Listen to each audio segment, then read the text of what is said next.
Et j'ai décidé d'y rester. Donc, et à cet égard, j'en assume l'entière responsabilité. Et pour moi, ce que j'appelle en principe l'indépendance, voilà, c'est un acte politique. Mais moi, j'en ai tiré une leçon, je dirais, morale ou éthique. C'est-à-dire que pour moi, l'indépendance, c'est d'être placé dans une situation où je ne peux pas attribuer mon destin aux autres.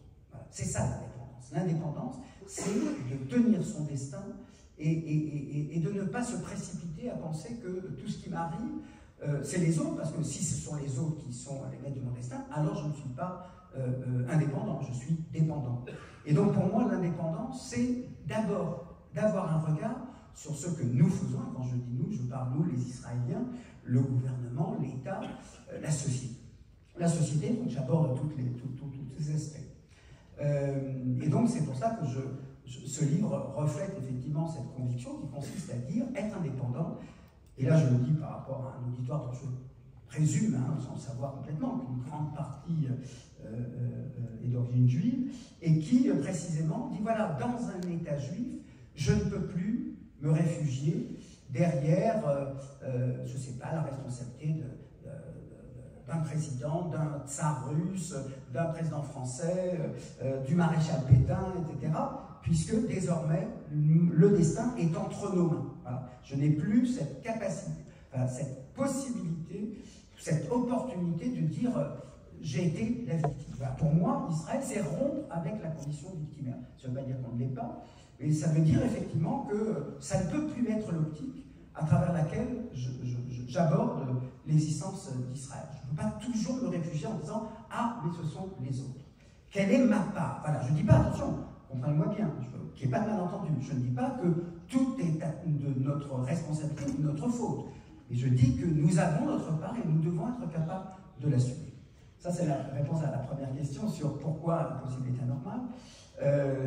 Et la réponse à la deuxième, et là, je dois faire un aveu et féliciter ou remercier mon éditeur, enfin l'éditeur pas Kalman-Levy, mais au sens de la personne, mon interlocuteur dans le travail autour de ce livre, à qui j'avais envoyé, je ne sais pas, au début du mois de mars ou avril, donc quelques mois avant la remise du manuscrit définitif, j'avais remis déjà à peu près, on va dire, les 2 tiers, on va dire. Il me fait son compte rendu, il me dit que c'est très bien, il y a peu de choses à corriger, ça et là, voilà, mais en gros, c'est très bien. Et puis maintenant, je vais te demander quelque chose. Et tu vas sans doute te cabrer, tu vas sans doute... et donc, tu n'es pas obligé de me dire oui ou non, mais voilà, réfléchis. Il me dit, écoute, ton texte est très bien, en tout cas, il en était satisfait, mais voilà, j'aimerais que tu racontes ton itinéraire. Et là, je regarde effectivement, en politiste que je suis, en disant, mais pourquoi j'aurais à raconter mon itinéraire? J'ai une vie ordinaire, je vis en Israël, effectivement, depuis 50 ans, je suis marié, j'ai 4 enfants, je suis prof de fac, c'est vrai, je fais beaucoup de cours, je fais des interviews, je fais des livres, mais ça ne fait pas de moi quelqu'un qui devrait raconter son histoire. Et puis il me dit, oui, mais voilà, il me donne son témoignage personnel, et il me dit, écoute, on ne se connaissait pas jusqu'au mois de juillet dernier, on s'est rencontrés un tout petit peu 2-3 mois auparavant. Lui, il a 35 ans, donc relativement jeune. Il dit, écoute, il y a une chose dont tu ne peux pas te rendre compte parce que tu vis en Israël depuis 50 ans, c'est qu'il y a, je ne sais pas si c'est beaucoup ou pas beaucoup, je n'avais aucune idée statistique et c'est normal, mais je peux te dire que pour beaucoup d'entre nous, et il faisait aussi référence à des cercles dans lesquels il évolue, tu étais une référence, voilà. Parce que tout ce qu'on a lu sur le sionisme, on l'a lu par toi, l'anthologie que tu avais fait, sionisme, textes fondamentaux, qu'est-ce que le sionisme, etc. Et d'autres, Israël, voilà. Et tes interventions à la télé, etc., à la radio, de temps en temps. Et je dois dire que comme j'étais en France, je ne l'ai pas dit, mais je n'étais pas en Israël le 7 octobre, j'étais en année sabbatique, aux États-Unis d'abord, puis en France de janvier au mois d'août, au mois de juillet dernier. Et c'est vrai que j'étais amené, donc, à retrouver souvent dans un micro à France Inter avec Pierre Aski et dans d'autres émissions de télévision ou à écrire des chroniques un peu plus souvent que ce que je fais quand je suis en Israël. Et j'ai eu, aujourd'hui avec le mail c'est facile, beaucoup de gens qui, soit par mail, soit à l'issue d'une conférence, me disaient, vous savez, je vous suis depuis très longtemps, et voilà, est-ce que ce que vous dites, ça a toujours de l'importance, etc. Voilà. Et je dis avec le plus de modestie possible, hein, je n'ai pas la tête gonflée, pour ceux qui me connaissent, ils le savent. Et je me suis dit, bon, alors ok, il y a effectivement quelque chose. Ah oui, il avait ajouté, et puis alors on ne sait pas trop, mais t'es français, t'es israélien, tu vis en Israël, tu vis en France, on est un peu perdu. Bon. Alors je dis, bon, qu'est-ce que je fais? Je fais un prologue?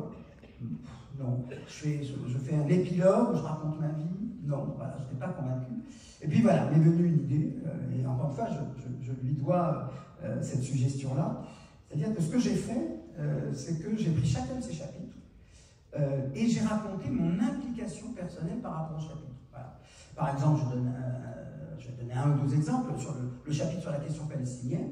Je raconte deux événements, même trois d'ailleurs. Le premier, c'est la venue de Sadat en Israël, qui a, je le dis avec un peu d'humour, déterminé ma décision de rester en Israël. Jusque-là, je pensais que vraisemblablement, après mon service militaire, je reviendrais en France. Et là, la venue de Sadat m'a fait découvrir mon peuple. Voilà, c'était quelques mois avant de m'engager sous les drapeaux. J'allais rejoindre, rentrer dans l'armée quelques mois plus tard. Donc j'étais une sorte de vacances pré-service militaire. Et j'ai sillonné le pays et j'ai vu des gens qui, 4 ans auparavant, avaient fait la guerre du Kippour et qui découvrent que la paix est possible. Voilà, et ça m'a... Voilà, c'est l'histoire qui est rentrée dans ma vie, si je dis ça de manière un peu grandiloquente. Et ça, c'est la première chose. Le deuxième événement que je raconte, c'est ma première expérience de l'occupation. Voilà. J'ai 19 ans, je suis parachutiste, et on me demande de garder, d'être à l'entrée d'une école primaire à Naplouse, dans les territoires. Et j'ai à côté de moi, je raconte l'histoire, hein, puis après je passerai à autre chose, mais c'est pour donner un aperçu de la manière dont qu'est-ce que ça veut dire. Donc c'est pas que je raconte toute ma vie, ce ne sont pas mes mémoires, mais voilà, c'est des vignettes qui permettent de comprendre la suite de mon cheminement et de mes convictions, puisque vous l'avez bien noté, Nathalie. Et donc je suis devant cette école avec un autre camarade, un autre soldat, et puis j'ai à côté de moi une jeune femme et sa fille.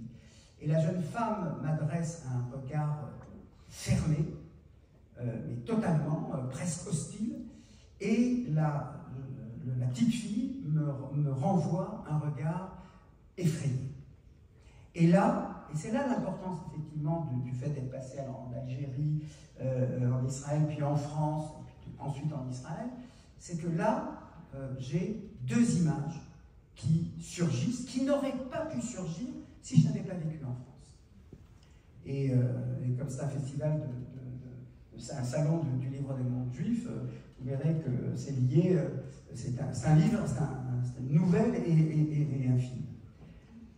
La nouvelle, c'est ce récit que tout le monde connaît, le récit emblématique de la résistance, Le silence de la mer. Alors vous allez dire quel rapport? Le rapport, c'est que, si vous vous souvenez de l'histoire, la nièce, donc sa maison est réquisitionnée par un jeune officier allemand, je dis avec l'humour que j'avais pas la beauté, le machin et le prestige voilà, que Vercors a cherché à donner à ce Von Eprenac. Et puis je n'avais pas réquisitionné la maison de cette dame, en l'occurrence. Mais je me souvenais donc de cette héroïne qui dit « Ok, ma maison, tu la réquisitionnes, mais je ne t'adresserai pas la parole. » Et donc je vois cette femme, je vois son visage fermé, je dis « Il y a quelque chose qui n'est pas normal dans cette situation. » Et le visage effrayé, alors là c'est un peu plus comique si je puis dire, mais ça n'est pas tellement, c'est que j'avais vu, j'avais 19 ans, hein, j'avais dû voir 2, 3 ans, 4 ans avant, un peu plus, j'en sais rien, La Grande Vadrouille de Gérard Houry, encore un film où il n'y a pas de personnage juif, mais dont le metteur en scène est juif. Et dans La Grande Vadrouille, je me souviens, voilà, à ce moment-là, spontanément, me revient cette image qui passe, c'est un plan qui est, je dirais, complètement secondaire dans le film, où les personnages incarnés par Bourvil et Louis de Funès essayent d'entrer dans une auberge où ils vont être accueillis puisqu'ils ont fui Paris dans des circonstances dont vous vous souvenez sans doute. Et puis il y a une patrouille allemande qui passe. Et on voit Bourvil, ça dure 1 seconde, effrayé. Et je revois dans cet effroi du personnage joué par Bourvil, je revois l'effroi de cette jeune fille. Je n'étais pas aussi menaçant, etc. Mais voilà. Et c'est comme, et à partir de ce moment-là, c'est vrai que j'ai trouvé que ce qui au départ pour moi était insupportable et qui faisait qu'au départ j'avais réagi avec beaucoup d'hostilité, enfin d'hostilité, en tout cas de réserve à la proposition de mon éditeur, s'est transformé en acquiescement parce que je me suis dit, c'est vrai que d'un côté je m'expose à la première personne et c'est pas trop mon truc, hein, j'ai pas l'habitude de le faire, mais en revanche, c'est vrai que ça permettra de prendre par la main le lecteur pour lui faire comprendre les différentes situations que j'évoque dans ce livre, et d'une certaine manière de dire le lieu d'où je parle. Voilà, c'est-à-dire les convictions que j'ai, dont je sais très bien que certaines plaisent et d'autres déplaisent, voilà dans quelle histoire personnelle elle s'enracine. Et pour donner un autre exemple, je vais le faire en une phrase, autrement je serai trop long, je dis la même chose à propos des territoires. Voilà.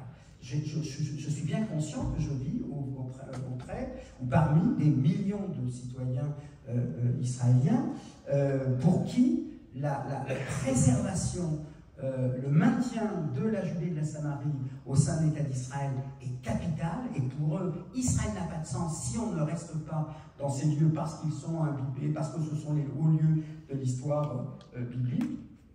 Bien moi j'explique que je suis né en Algérie, que j'ai quitté à l'âge d'1 an. À l'âge d'1 an, mes parents, parce qu'ils étaient sionistes, anticipent l'indépendance de l'Algérie, vont en Israël. Mais mon père, qui est pharmacien, primo-diplômé, on lui propose d'être employé de pharmacie là où il avait déjà exercé en Algérie à la tête d'une officine, et donc considère que ça ne va pas. Et je me dis là aussi, s'il était resté Vercors, je n'aurais pas connu, que j'ai fait traduire en hébreu d'ailleurs et que j'ai préfacé, etc. La Grande Vadrouille, j'aurais peut-être vu, mais en tout cas, elle n'aurait pas eu, enfin, cette scène n'aurait pas eu l'impact qu'elle a eu. Et donc, vraisemblablement, j'aurais été un autre. Si mes parents étaient restés en 1961 en Israël, comme ils avaient prévu de le faire. Ben voilà, ils s'en vont, alors ils ne tombent pas en Algérie parce qu'on est à la veille des accords d'Évian, ils arrivent en France. Et je grandis en France jusqu'à l'âge de 14 ans. Et ces 12 ans, c'est pas grand-chose dans une vie humaine, mais ces 12 ans ont été formatrices, et il est évident que je n'aurais pas été celui que je suis aujourd'hui si je n'avais pas eu ces 12 ans en France entre 61 et 74. Et je dis, pour conclure, moi, la patrie, ça ne me parle pas, parce que l'Algérie, je ne sais pas ce que c'est. J'ai des photos, mes parents m'en ont parlé, je ne suis pas non plus des nostalgiques de l'Algérie, et certainement pas de l'Algérie française.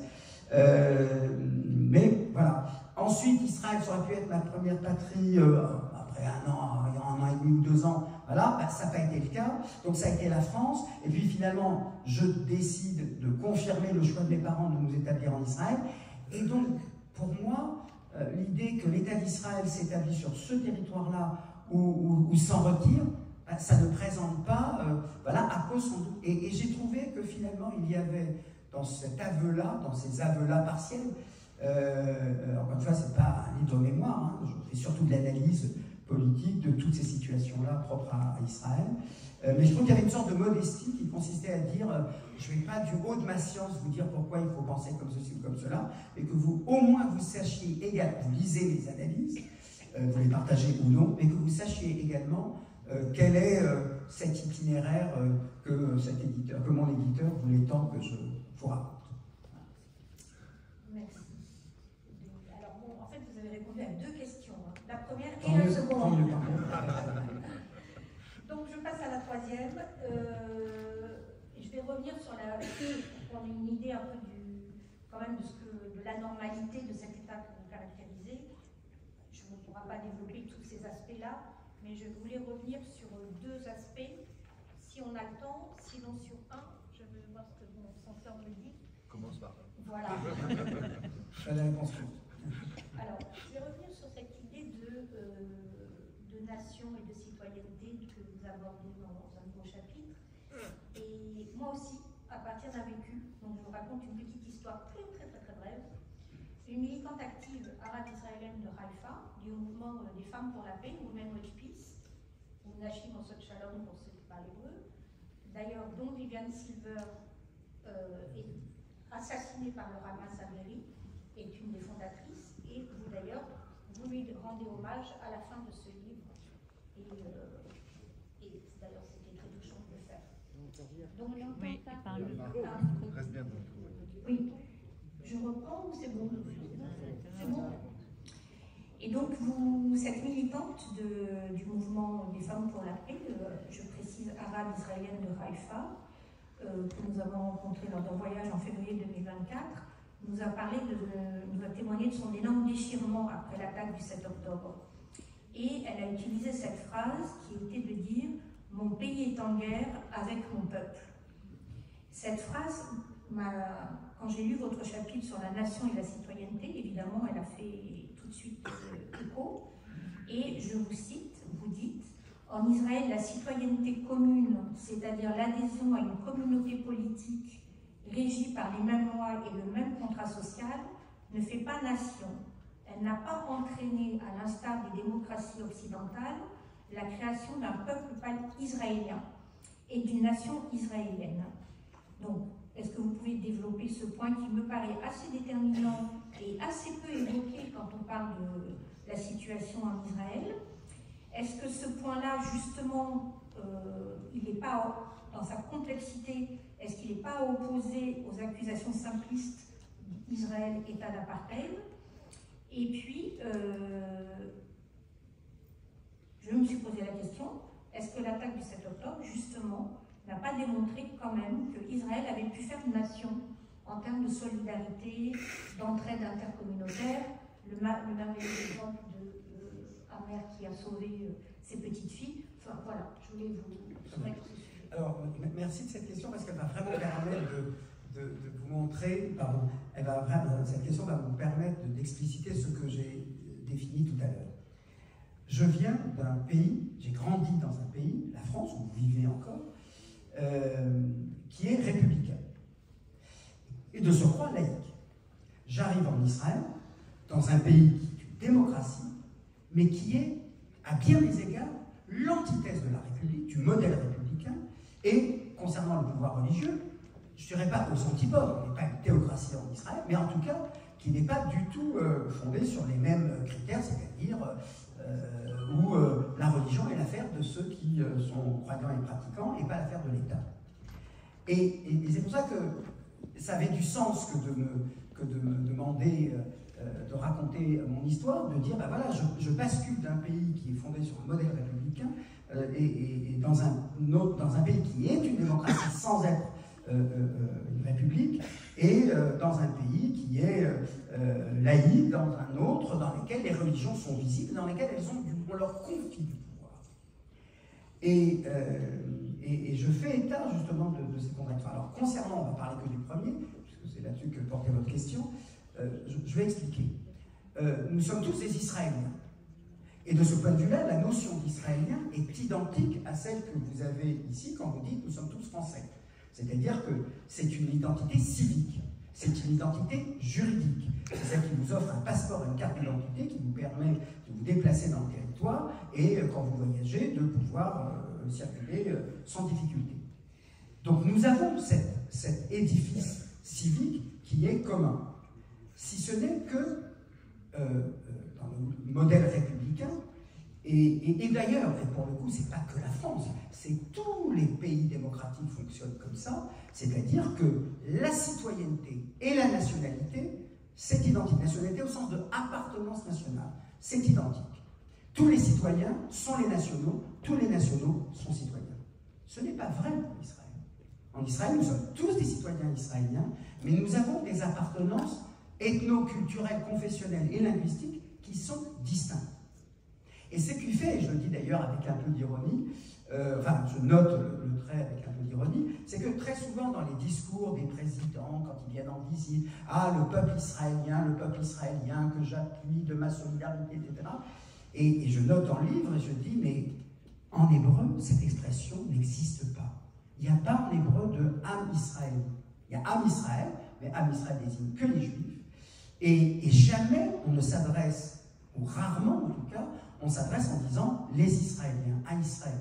Ces expressions-là, elles ne sont pas fausses sur le plan linguistique, mais elles n'ont aucune portée significative. Pourquoi? Parce que être israélien, c'est une citoyenneté, c'est le passeport et la carte d'identité qui nous permet effectivement de voter pour la même Knesset, d'aller dans les mêmes hôpitaux. De ce point de vue, c'est ce qui fait la démocratie israélienne, c'est-à-dire que cette citoyenneté fournit des droits égaux à tous les habitants et tous les individus, mais je dirais presque, que entre juifs et arabes en Israël, il y a beaucoup de distinctions, j'ai dit, religieuses, linguistiques, ethniques, etc. Et un des points communs, si je puis dire, c'est que les deux collectivités sont convaincues qu'elles ne font pas partie du même peuple. Voilà. C'est-à-dire un juif et un arabe, héros ou pas héros, même le héros, ou même la famille du héros en question ne diront pas « nous faisons partie du même peuple ». Et ça, pour moi, alors je ne dis pas que ça ne peut pas fonctionner, ça fonctionne, mais c'est vrai que par rapport au modèle d'où je venais, où justement on noie, on brasse toutes les identités confessionnelles, linguistiques, il faut apprendre le français à l'école et un peu de l'histoire de France, et tout ça c'est la même chose, ce modèle-là, c'est pas celui qui fonctionne en Israël. Et ça crée effectivement des ambiguïtés. Voilà. Je prends par exemple la notion d'État juif et démocratique, qui est une notion qui m'est très chère, mais je dis, parce que, encore une fois, je reviens à cette notion de l'indépendance comme assumer ce que nous faisons, c'est vrai que, de ce point de vue-là, nous définissons Israël par une caractéristique qui n'est pas vraie pour 100% de ses citoyens. Et ça, c'est un problème. C'est une anomalie. Je n'ai pas dit qu'il faut la corriger. Je pense que le conflit fait que ça perdurera longtemps, et peut-être ça perdurera même au-delà. Alors, il y a un moyen de résoudre ce problème-là, c'est de dire c'est un État juif avec une minorité nationale officielle, qui est la minorité arabe. Mais ce n'est pas le cas. Les Arabes ne sont pas considérés officiellement comme une minorité. Ils sont des citoyens israéliens, et leur statut est un peu ambigu. Il a même été altéré en 2018 avec la loi sur l'État-nation du peuple juif, lorsqu'on a décrété, alors qu'il avait été décidé de maintenir ce qui avait été accepté par les Britanniques, à savoir que l'hébreu et l'arabe sont des langues officielles. En 2018, on a décidé que seul l'hébreu était langue officielle de l'État d'Israël et que la langue arabe, qui est quand même de 20% de la population israélienne, c'est quand même pas rien, c'est une langue spéciale. C'est comme ça qu'elle a été définie, sans dire d'ailleurs qu'est-ce que ça voulait dire, une langue particulière ou une langue spéciale. Donc, voilà, c'est... Alors, on me dit, mais pourquoi je le fais? Je le fais parce que, justement, il y a... Alors, là, je réponds à la deuxième partie de la question. Est-ce que ça donne accusation à apartheid, etc. Alors, pour ce qui est de la Cisjordanie, je pense que là, ça peut se discuter, c'est-à-dire que là, il y a effectivement matière, puisqu'il y a effectivement deux lois différentes pour des citoyens israéliens et des Palestiniens. Pour vous donner une petite illustration, imaginez un accident de voiture qui ne présente rien pour les personnes concernées, ne présente rien qui prêterait le soupçon à quelque chose de terroriste. Un accident de voiture banal, okay, qui a lieu en Cisjordanie, ou en Judée-Samarie. Okay. Un policier arrive, prend les papiers du conducteur palestinien et du conducteur israélien. L'un a le droit de voir son avocat dans les 24 heures, l'autre, comme c'est une loi martiale, dans les 72 heures. Vous voyez, je n'ai pas pris un cas extraordinaire, je ne prends pas un cas terrifiant, et vous dire, voilà, là, effectivement, il y a deux lois qui ne sont pas identiques, alors qu'ils vivent les uns et les autres sur le même territoire qu'on appelle Cisjordanie ou qu'on appelle Judée et Samarie. Pour ce qui est d'Israël, je récuse la notion d'apartheid, je pense qu'elle est fausse, c'est une imposture, je l'ai démontré, j'ai beaucoup écrit là-dessus. Néanmoins, j'entends bien ce que cette situation où un État est défini par une caractéristique qui ne vaut pas pour l'entendre de ses citoyens, crée, je dirais, un avantage et un inconvénient. Je termine là-dessus. L'avantage, et là je compare avec la France, c'est que nous, on n'a aucun problème avec la différence. Voilà. On peut être voilé, pas voilé, le burqa, le machin, etc. Ça ne pose aucun problème, parce qu'il n'y a pas la vocation à faire un seul peuple. Donc ça, c'est un avantage. Et en ce sens, je ne dis pas un modèle qui est meilleur que les autres. Je compare de modèles, c'est ce qu'on fait en sciences politiques, du comparatisme.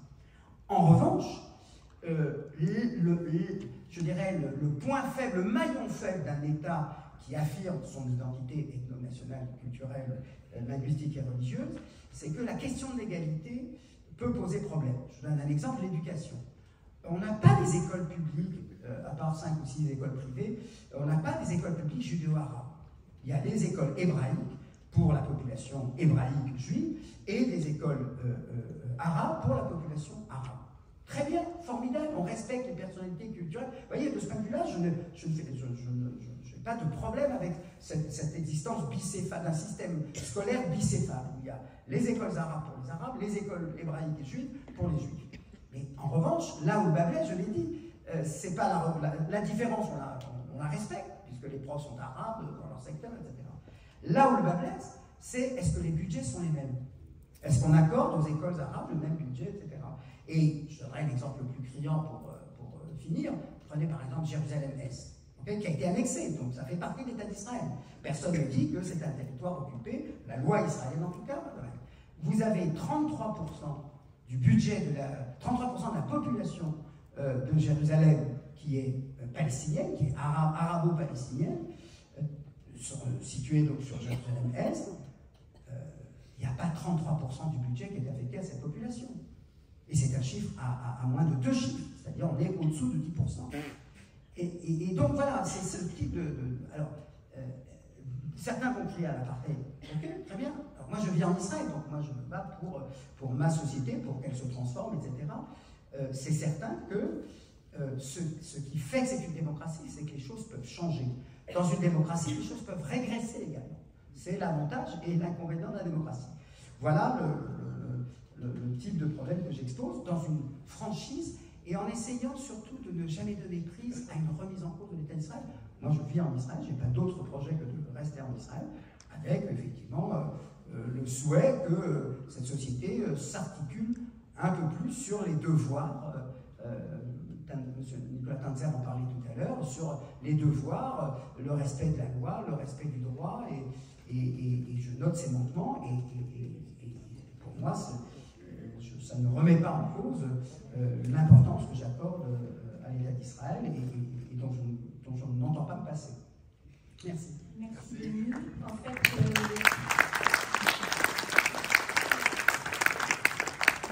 vous avez répondu aussi à ma quatrième question, que je ne pose pas. Si on fait un demande, il faut démocratique, c'est parfait. Et donc, de toute façon, on souhaite engager un débat. Voilà. Donc, d'autres questions surgiront. Si on va avoir le temps de laisser un petit peu la discussion se dérouler, y compris avec vous, avec le public, on va passer à notre troisième intervenant, donc Pierre Aski. Merci Pierre Aski d'être présent à Montpellier.